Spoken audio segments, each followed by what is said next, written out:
A collector sells 2 high-end cards on eBay and ships them off to eBay Authentication. But before they arrive, somebody opens up both packages and steals the cards inside. And while this story sounds scary, unfortunately, it is happening time and time again. So what can we do about it to protect our cards? And how can you most safely ship your cards to ensure they won't be tampered with? We'll give you all of those details right now.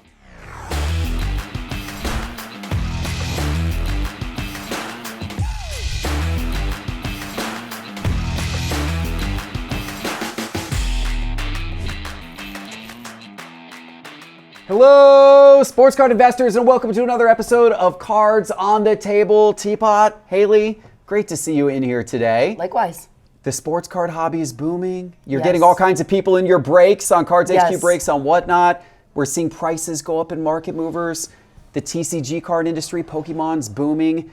It's great, except it all comes with some bad effects as well. And one of those bad effects is as more people are learning about the value of cards, they're becoming bigger and bigger risks for theft, for being stolen, and for all kinds of other fraud and schemes. And we're seeing some of that play out right now. What caught my eye, I was on Instagram last week and I saw a post by Sean of Victory Investments on Instagram, good content creator. But he unfortunately reported that he had sold a really big card on eBay, very expensive card, a T206 Ty Cobb green portrait card. Very nice copy of the card. And as with all cards over, I believe, $250, when you sell them on eBay, they have to go through eBay Authentication before they go to the person who bought it. eBay Authentication is fulfilled by PSA. So he packaged his, card up just like they say to, and shipped it off to the eBay Authentication address, which is in Santa Ana, California, at PSA's headquarters. He even, because of the value of the card, he even put an Apple AirTag inside the package as kind of an extra step of like, well, if this thing gets lost in the mail, I'll be able to kind of see where it ended up. Right. And, well, the package arrives to eBay Authentication at PSA and the AirTag is still inside the package. The card is not. And he's got photos of it. We can show on the screen, the card, package was clearly tampered with and the card was removed. 2 days later, the same thing happens to him with another card. Another Ty Cobb card. The same thing happens. He ships it at PSA to eBay Authentication. The card is stolen from the mail. So he files a claim with the Postal Service. Obviously, postal inspectors get involved in this. And he had a call with the postal inspector who said that unfortunately, this is happening a ton right now. And that postal inspector said that the Santa Ana post office in California receives 3,000 to 4,000 packages a day that are all bound for PSA. And every single person at that post office and every single person who's involved in the chain of getting these packages to that post office, they all know that every single one of those packages has cards inside. They all do. And they know this because they all recognize the address because they're delivering 3,000 to 4,000 packages a day. So unfortunately, they've got some bad actors who are part of that delivery chain. They don't exactly know where. Where is it, getting it, on the flights coming in from the airport to the post office, from the post office to PSA. We're not quite sure where problems are, but there are problems, there are bad actors, and there are cards that now apparently are going missing and being taken out of these packages in high volume. The postal inspector said that he has a ton of open cases that he is having to deal with, so much so that they may launch an FBI investigation into this. And Sean, Victory Investments, said that when he posted about his missing card, that he got hit up with several direct messages from other people on Instagram who said they had the same things happening to them recently, just in the last few weeks, cards stolen out of packages. So we seem to have a big problem on our hands. Now, I've done a little bit of research. I do have some tips and suggestions to share with the audience in terms of ways you can package your cards to reduce the chance of this occurring to you. But before we get there, Teapot, Haley, I'd love to hear your thoughts on this, what you thought of when you saw this story, and how big of a problem is this, and how big do you think this is going to become? Teapot, I'll start with you. Yeah, I mean, this is terrifying for all of us, everyone. We've talked about this in the past. We've talked about mail theft. Then we got people getting mugged. We've got people at card shows stealing things. It's like everywhere now, not to mention just general fraud and scams and, PayPal scams. It's like people are finding every single way, counterfeit cards, to like make this a really bad experience in the hobby. And it's unfortunate. It's what happens when big money is at stake. I've got some thoughts too, and I recently shipped a big package and kind of took some steps. So I want to share those, and I'd be curious, please. To scrub up against yours. So you mentioned he used the air tags and that they found it. That is still a good tip. Like, put the air tag, if it's a high dollar card like those Ty Cobbs were, it's worth the $50 or $75 or whatever an air tag costs to put it in there. He did tell me, I talked to Sean a little bit, that in the past he had used Collect Insure, but then he ran into one, if not two different times where he had difficulty getting the actual payout. In prior years, like since I've heard about Collect Insure, probably like 3-4 years ago first, I heard nothing but glowing reviews from people, like fast payouts, no hassle, all this. In the last 6 months or so, I've seen a lot more on Instagram of people complaining about not getting their payouts. So I don't know if something shifted. Maybe they're getting impacted by this overall and haven't adjusted their actuarial numbers to adjust for the cost of the insurance to account for more packages being stolen. That's concerning in general if you take the extra step to get third-party insurance and then they like deny your claim for whatever reason. I think using a much larger package is a good idea. It's very difficult to shove a package into your coat or take it around a corner and slice it open than an envelope, which you can literally put in your coat and take to this nondescript warehouse and unload it and hit the road and keep moving. So putting it inside of a larger package, wrap everything very thoroughly, very securely. So I just sent a big package to Fanatics Collect, and in it I had 2 different submissions. One was raw cards that will have to go through the CGC authentication at $3 a card, and then it was a bunch of graded cards. I wrapped and taped each of them very thoroughly, and then I packed it and put them inside a much larger box, and then I shipped them registered mail with USPS with full chain of custody. It cost me like $230 to ship the package, but it's guaranteed chain of custody. I talked to Sean about that. He said he's done that in the past too, but had one that got damaged and completely destroyed. So he's been hit by this a number of times over the years, but it did get there safely. He thought about that, but he was worried, like, I already have to push this through authentication. I don't want this package to take a month to get to Registered my buyer. mail takes a long time. Now, I was surprised. It actually only took 5 business days to go from Atlanta to Oregon, all the way to Fanatics Collect. That's quicker than what I've heard. I mailed it on a registered Saturday. mail. I mailed it on a Saturday, and it got there on Halloween. So that was delivered in a timely manner. Consider flying. If you can't always do that. I didn't have a full day or whatever that would take me, even more, to fly from Atlanta to Oregon and back. But if you can, if it's something closer, if you live on the West Coast and you're going somewhere, like, fly it, drive it, try to do that. I was thinking about this too. You couldn't do this with eBay authentication, but let's say a friend of mine, one of the blabbing about slabbing guys in California were buying a multi-$1,000 card off of me, right? Maybe I consider buying one of those secure digital coded vaults, like portable ones that you can buy on Amazon, and they are like, $75 to $200, and put it in there and just say, hey Jeff, hey Chris, here's the code when you get it to unlock it, and put an air tag in it. Please just send both those things back to me once you get it. That only works if you know the person. But my thought in that is, if somebody does steal it, they're gonna have a much harder time breaking into that safe. And if you're tracking it along the way vigilantly, maybe it's enough time to call local law enforcement and say, hey, this package is worth $5,000 and it's gone. Somebody took it. Here's where it is. Go to this house, whatever. I don't know if that would work or not, but maybe it's worth a thought. And then, like, one thing Sean said that concerned me too, major red flag. They obviously ask you, do you have anything perishable, fragile, liquid, lithium batteries in this package at the post office? But he said on his Instagram story that the woman at the post office asked him, is this a sports card? And he walked out. He was like, I'm uncomfortable, and he walked out. So that's a red flag. Like, do an investigation into that stupid branch of the post office and figure out who they're funneling information to, if they know him by now. So if they do ask you that, I would have been like, why are you asking me that question? That's none of your business. This isn't anything illegal. Like, mail my package. You don't need to know what's inside of this. I do want to know what the response is from PSA and eBay around this matter. Obviously, I'm sure they're not happy about this. I'm sure they're trying to solve I did reach for out to PSA for comment. Haven't heard anything back yet. So a few things that just come to mind right away, and I think there's probably more creative solutions that they could come up with for sure, but I've said this for a long time. I believe the buyer should have an option to bypass authentication.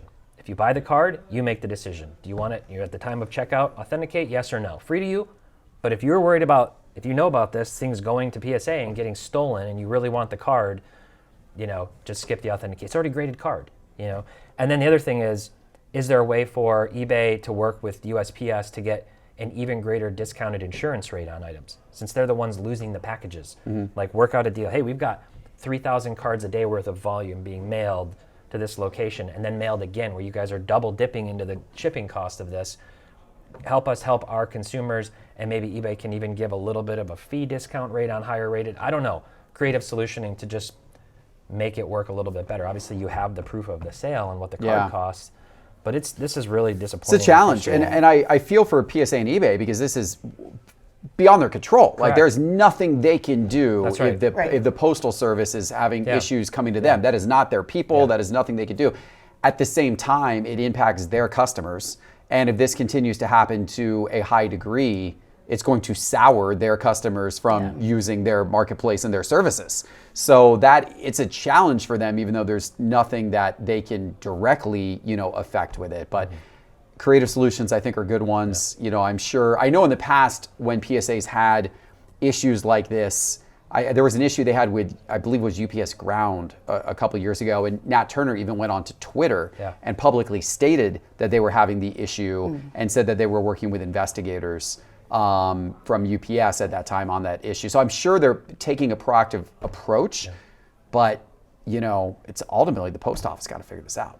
This is a big problem. This is a big problem. Haley, what are your thoughts on this? It's definitely unsettling for sure. And Teapot, you mentioned it right away. It's not just the mail service. There's case after case after case of people stealing at card shows, people breaking into card shops, stealing cards.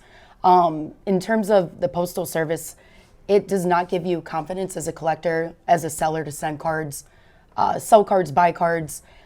Maybe if PSA did more pop-up locations around shops, so it gives the collector an option or the seller an option to go in person to bypass having to at least ship it to California. That's an interesting thought with the GameStop drop-off or something. Maybe if there was more drop-off locations, a solution for that. But like you said, Jeff, it comes down to the post office, whether it's more security measures need to take place with cameras, more crackdown on, the employees or investigations or something. But at the end of the day, it doesn't give you confidence being in the hobby, having all these stories of cards being stolen. Yeah. So ultimately, if you're shipping as the seller to authentication, you're on the hook.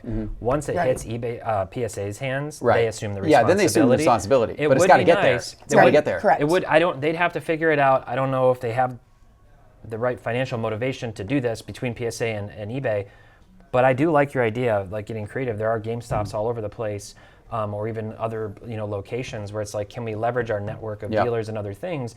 And hey, we eBay or we PSA, because we're making you go through this step and we want to keep your business, are going to assume ownership. Drop off. And take it off. Take it over from there. Yeah. That's interesting. Haley, have you ever had a card lost on its way to you, stolen? From only one time before, I purchased a card and never made it to me. It was lost in transit. Right. So luckily, was it a Nick Chubb card? It was not. I would riot if it was. Thank goodness it wasn't Nick Chubb. Can't imagine how many Nick Chubb cards are just in the hands of Postal Service workers now. I mean, goodness not be able gracious. to sleep if that happened. But no, luckily it was a very low value card, so I didn't lose sleep over it. But I think at one point or another, everybody's going to experience it. It's a problem. I think I'm not a big fan of the air tag and I just don't know that it costs a lot of expense. I don't know that solves the problem effectively. And I understand people want to try that. That's great. I definitely think the big box thing is the better solution, and also double boxing. So that's one of the things that the postal inspector told Sean from Victory Investments was double box. Big box, smaller box inside. Envelope inside that. Because it creates, as you said, it becomes increasingly difficult for the postal worker to take it around the corner, off of camera, open it, get the item out. The bigger the thing, the more difficult that is. The postal inspector specifically said avoid bubble mailers, which I know is like the default that everybody uses. I use them too when I ship cards out, but they said avoid bubble mailers because they're too easy to disappear, and avoid USPS Express envelopes because they apparently go through some other type of process, and actually they have had an increasing number of problems with USPS Express envelopes, which I wouldn't have expected, but don't ship in that. I will tell you, I buy a lot of expensive items from auction houses. And so I always note how they ship because, if you've got Golden or Fanatics Collect, your Heritage, and they're shipping you very expensive stuff, I always pay attention. They almost always double box. They almost always use a large box as the outer box. They almost always use shipping tape on the box that is tamper evident. Right. So you can buy specific shipping tape where if the tape is cut or messed with or tried to peel off, it says void and tampered with and the whole thing. So they always do that as well.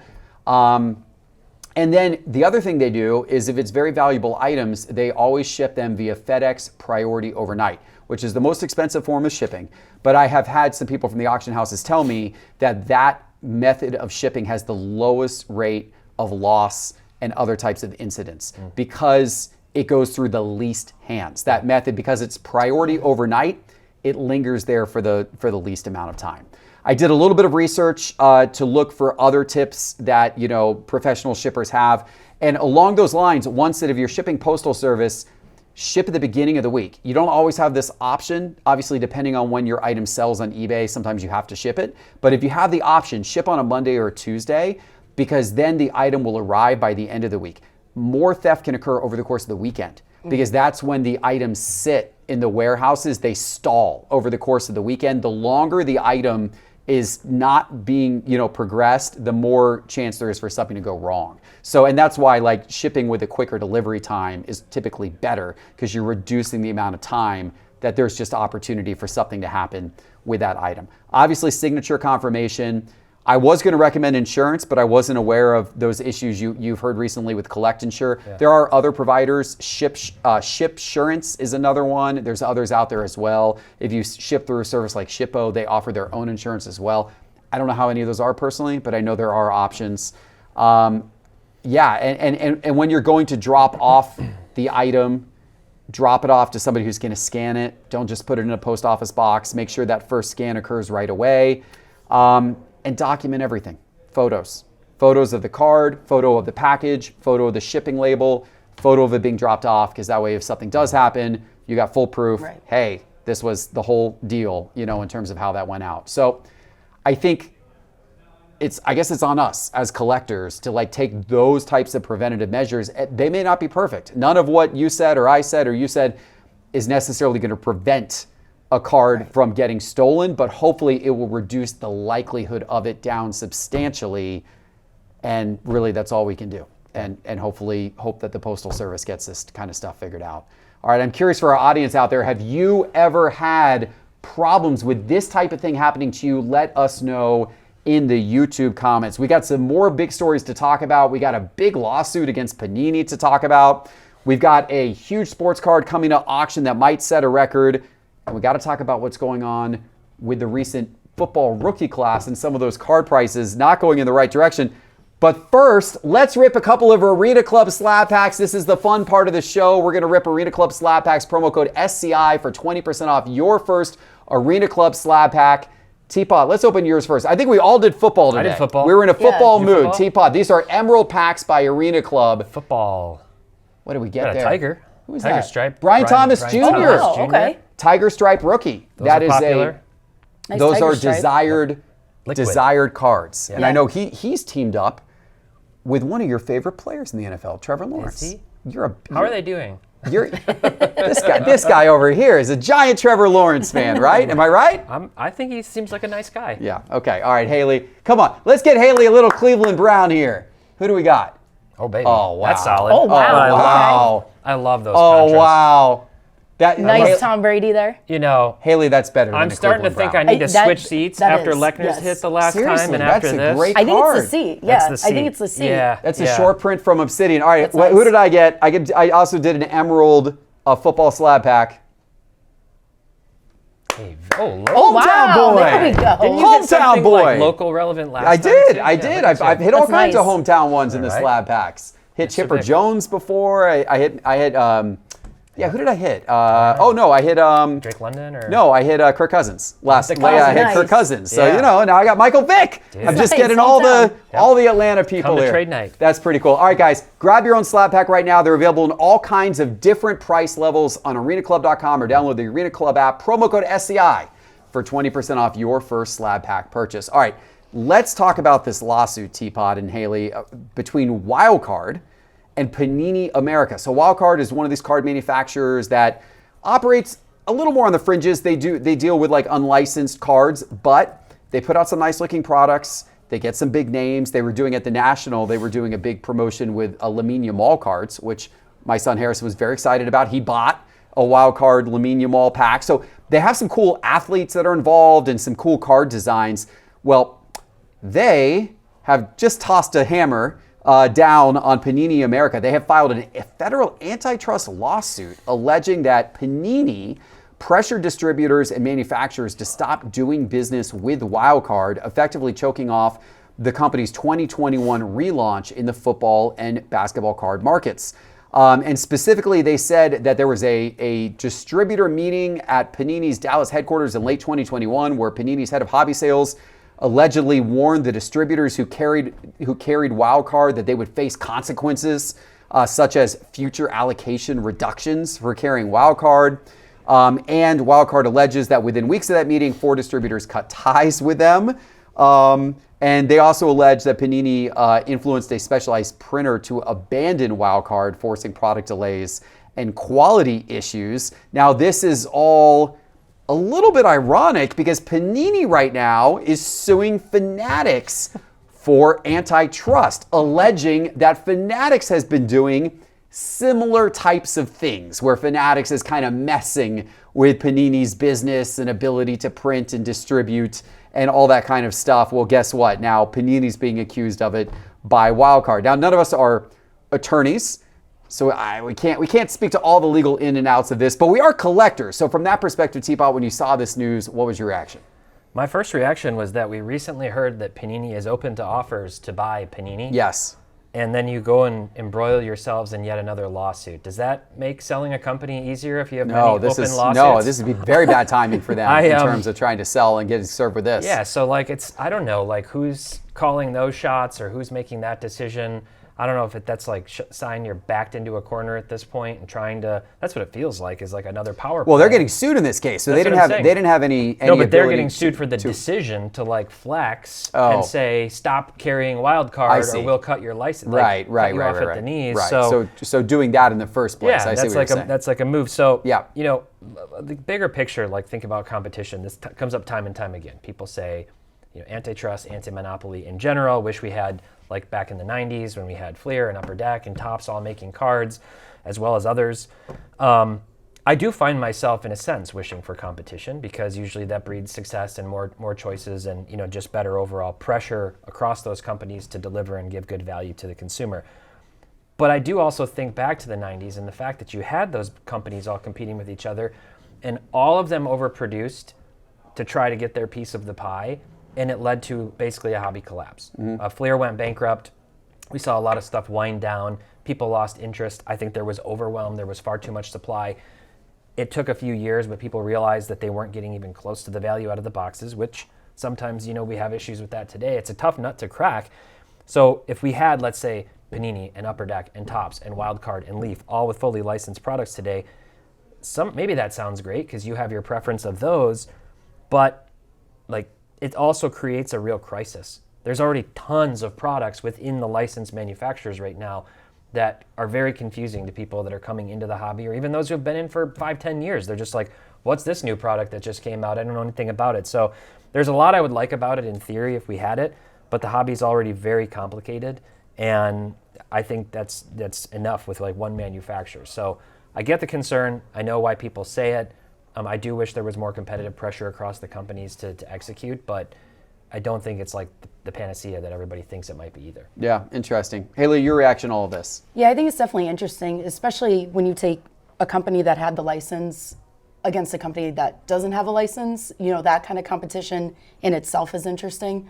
And Teapot, like you said, maybe it's a case of they feel backed against a corner now that Topps has taken over, or Fanatics taken over the license. Yeah, I'm sure. Panini isn't going to have those licenses anymore, and maybe it's kind of a last straw to get people to still consume Panini product to kind of kill off the lower competition.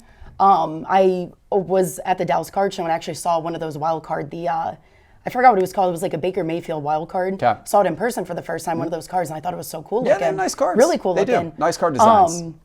And, I think the company does a great job with the design and everything on it. And just really interesting to see that, Panini, to see that wild card now has a lawsuit against Panini in that sense. But, in this hobby, like you said, Teapot, competition is bound to happen between the card companies. So it's going to be always an ongoing competition, and there's probably going to be more lawsuits, down the road. We'll see. Yeah. Pecking order is what that's Pecking called. order. Yeah. Be interesting to see how all of this gets resolved. Right. What is not so interesting right now is what is happening in the football card market. I want to talk about this with the price of this year's rookie class of football cards. Guys, what is going on? bad. Are we on track to have possibly the worst rookie class from a sports card perspective, from a football card perspective, in ever? Maybe in recent memory, for sure. I don't know. I'm looking at the last 30 days of sales trends in market movers in Teapot. Jackson Darts cards are down 18%. And that's the least of our problems, because Cam Scattaboo's cards are down 45% in the last 30 days. Of course, he's out for the year with injury. Travis Hunter's cards are down 25% in the last 30 days. And then it was just announced the other day that he's out for the year with injury. So those will surely drop further. Ashton Jeanty's cards are down 33% over the last 30 days. Cam Ward is down 28% over the last 30 days. What rookie is there for me to be excited about? People would have said Jackson Dart a few, number of weeks ago, but he's now been evaluated for 4 concussions. All these guys are like getting completely beat up. What am I to be excited about, Teapot, when I'm opening up 2025 football product and searching for the rookies? Well, I'm sure Haley could tell you there is a lone bright spot on the Browns offense. That's right. And Quinshon Judkins, who's been really good. You got Egbuka and McMillan at receiver who have been solid. You got Tyler But Warren. Egbuka went out for a long time with injury. Yeah, he's a good player, though. Yeah. You got Tyler Warren, who's just a certified stud for the Colts, as I predicted he would be. But we do all know it's QB or bust. I actually don't think it's been very long since we had a similar situation. In fact, it's only been 2 years. 2023 is also really brutal. At quarterback, Bryce Young, Will Levis, Aiden O'Connell, Anthony Richardson, and then, of course, you got C.J. Stroud, who, since his rookie year, hasn't been the same player and keeps getting injured because they have no offensive line in Houston whatsoever to protect him. So that's also a pretty brutal draft I think the year class. before that might have been worse, right? Because you had Purdy Kenny and that's Pickett. You had Purdy on that one. That's it. Desmond Ritter. Yeah. Is he going to get a fifth chance somewhere? Let's look. It's Sixth Purdy. chance? It's Purdy, and that's it. That one hurt me. The Sam 2022 Howell, Desmond class hurt Ritter, me. Kenny Pickett. Yeah. Like, look, it's a QB carousel in Yeah, the NFL, yeah. and it's such a crazy dynamic because these teams with the highest draft pick, at number 1 to 10, they typically also end up with a new GM and a new head coach, and they're on like a hot seat for like 1 to 3 years, and it's like, well, we got to draft the quarterback instead of doing the smart thing and building the offensive line and then building the defensive line and then doing what the Lions did and go get a Jared Goff, some more veteran quarterback who can play and start picking up positional pieces. But that's why I think we see this, and I think that's why we see Daniel Jones and Sam Darnold and Baker Mayfield, all go into a system where the coach is better, where the line is better, where they have weapons, and all of a sudden it's like, oh, holy cow, that guy can actually play. Who would have known? So it's a messed up system. And so you wonder about some of these recent years quarterbacks too and what they would do in other places. And to that end, I had this kind of lesson recently when I made a video over the summer saying these players' cards are dead. And one of them was Daniel Jones, just to go, oh, well, maybe you shouldn't count these guys out totally that early. But it's a rough start. Cam Ward looks about as talented as Jamarcus Russell or Anthony Richardson or Josh Rosen right now. He does not look good. Jackson Dart has that dog. He's very competitive. Seeing him in Scatterbo I'm not a Giants fan, but I loved seeing the memes and everything. Yeah. But both of them run hard, play hard. He's out there acting like he's trying to break Tua's concussion record, and that's not going to bode well long term. He's not a huge guy. So it's tough. It's really tough. You got to wait and see with these QB classes. The last thing I'll say is it's not uncommon to see these players' card prices going down because they all just like came out. Yeah. And now they're starting to come down. So whether it's their Bowmans or their recently released stuff this year. All right, so Haley, save us. You open up this 2025 football product some on Cards HQ breaks. Who are we to get excited about here? Well, we have Sanders. He hasn't had a shot yet. We have Sanders for the Browns. Yeah, what are his card prices? Shadur, get Shadur in there. Let's get him up. Chance yet. Are you excited about Dylan Gabriel? I guess we didn't mention his name. No, not at all. Okay. Browns have only won 2 games, so not much to be excited about there. But no, just like you guys are saying, it's wild to see this rookie class. When I'm doing breaks and stuff, there's obviously your top rookies in the class considering the hobby. You're going to go after the Giants, Dart, Scatabo, Emeka. I love Emeka. I'm a huge fan of Emeka. Him and Baker, that duo, I think is great. They're good. So good in when Tampa. you're trying to get people excited about a 2025 product when, like you said, it's QB or bust, when all your QBs are bust, what does it come down to? It comes down to Sanders, who hasn't played yet. People are these rookies who haven't had a shot yet, that there still could be potential hype when they do get a shot. So it's a challenge when right off the bat, the whole rookie QB class is it's a little rough. Who knew that Shadur Sanders would be the one to Leave it to the potentially Browns. save? Is he going to get a start? To potentially not. save No, he 2025 probably won't. football products. He's down. He may save them. He's down 57.3% Yeah. in the last 90 days. If I knew he was going to get a start, maybe I'd think it's a good idea to scoop some of his cards. Maybe but so. Yeah, Maybe so. I don't know. It's just, it's just wild that this class just injuries and the card market itself.